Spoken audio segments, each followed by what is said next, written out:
ආදරණීය හිත් සතුටින් පිරෙන ලස්සන දවසක් ඔයාලා හැමෝටම. ඔන්න අදත් මං ලස්සන බ්ලොග් එකක් අරගෙන ආවා. හැබැයි අද ටිකක් වෙනස් බ්ලොග් එකක් තමයි ගෙනාවේ. අද අපි තැන්දනත් එක්ක පොඩි ගමනක් ගියා. ඒ යන අතරමඟ තමයි ඔයාලට පේන්නේ. ඔන්න බලන්නකෝ, ඒ යන මගදී හරි ලස්සන දෙයක් තිබුණා. කුඹුරක් මැද ලස්සනට නෙළුම් මල් 7ක් හදලා. මං හිතන්නේ වෙසක් එකට හදුපේවා වෙන්නේ නැති. අපි අද පිළිමතලාවේ ගියා ප්‍රෙග්නන්ට් අක්කා කෙනෙක් බලන්න. ඒ එන අතරමඟදී අපිට හිතුණා ගඩලාදෙන විහාරයට යන්න ඕන කියලා.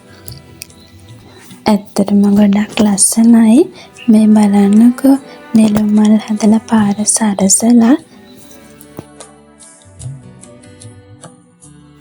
ඇත්තටම මේක කලින් ප්ලෑන් කරලා ගියපු ගමනක් නෙවෙයි. එන අතරමඟදී දැකලා තමයි යන්න ඕන කියලා තීරණය කළේ. මමත් කලින් ඇවිත් තිබුණේ නැහැ. හස්බන්ඩ් තමයි කිව්වේ ගිහින් එමු කියලා. ඇත්තටම දැක්කම ආස හිතුණා. බලන්නකෝ, පාකින් එකක් එහෙම තියෙනවා. අපිට වාහන පාක් කරලා වුණත් වදින්න යන්න පුළුවන්. ඇත්තටම මේක ගම්පල යුගයට අයිති ගල් විහාරයක්. මේක 4 වෙනි බුවනකපා රජතුමාගේ සමයේ තමයි හදලා තියෙන්නේ. මේකේ ඇත්තටම අදටත් තියෙනවා ගල්පඩි. මේ බලන්නකෝ, අදටත් ඒ දේවල් හරි ලස්සනට තියෙනවා. කිසිම වෙනසක් වෙන්නේ නැතුව. ඇත්තටම ඒ කාලේ ගෘහ නිර්මාණ ශිල්පයක් කොච්චර තියෙනද කියලා අපිට දැන් උනත් හිතා ගන්න පුළුවන්. ස්වභාවිකව පිහිටලා තියෙන ගල් පර්වතයක් උඩ තමයි මේ විහාර ගොඩනැගිලි හදලා තියෙන්නේ. අදටත් මේ විහාරයට එන අයට ශිලාලිපි බලා ගන්න පුළුවන්. මේ විහාරයේ වැඳ පුදා ගන්න දේශීය විදේශීය සංචාරකයන් විශාල පිරිසක් එනවා. ඇත්තටම ඉතින් මේක අපේ රටේ වැදගත් ස්ථානයක්නේ. සතුටුයි ඇත්තටම ශ්‍රී ලාංකිකයෙක් විදිහට අපි මේ වගේ ලස්සන රටක ඉපදීම ගැන. අපේකම මේ විදිහටම රැකගෙන අපි මේ පෞරාණික දේවල් ආරක්ෂා කරගන්න ඕන. ඔයාලටත් මං ආදරයෙන් ආරාධනා කරනවා මේ ලස්සන තැන බලන්න එන්න කියලා.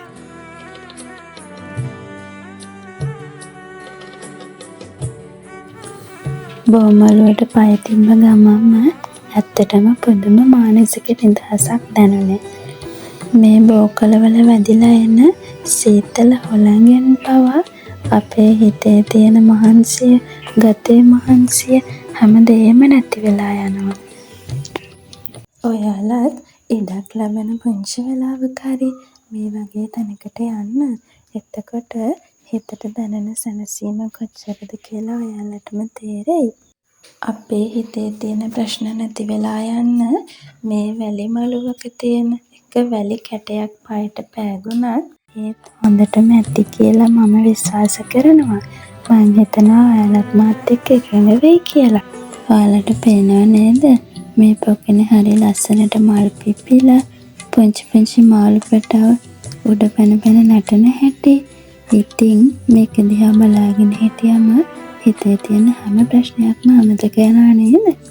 බබාටත් පුංචි කාලේ ඉඳලම මම මේ දේවල් උරු කරවන්නේ ඒ නිසාමයි. මොකද එතකොට එයාත් ලොකු වෙනකොට යහපත් සිතුවිලි තියෙන හොඳ පුරවැසියෙක් විදිහට ගොඩනගෙනවා කියන විශ්වාසය මට තියෙනවා. බලන්නකෝ, ඔයාලට ඇතින් මොනවද පේන්නේ කියලා. ඔය ලස්සන කඳවලට එහා පැත්තෙන් හරි ලස්සනට ඔයාලට පේනවද රණවන පිළිමය? ඇත්තටම හරිම ලස්සන පිහිටීමක් තමයි මෙතන තියෙන්නේ. ඔයාලත් එන්න ඇවිත් බලන්න. අදට මං ගිහින් එන්නම්. තවත් ලස්සන බ්ලොග් එකකින් හම්බ වෙමු. මගේ වීඩියෝ වලට කැමති නම් මේ වගේ ලස්සන වීඩියෝ තවත් බලන්න ඕන නම් මාව සබ්ස්ක්‍රයිබ් කරන්න කියලා ආදරයෙන් ඉල්ලනවා. මාත් එක්ක එකතු වෙලා හිටියට ඔයාලා හැමෝටම ගොඩාක් ස්තුතියි. සතුටින් පරිස්සමින් ඉන්න හැමෝටම තෙරුවන් සරණයි.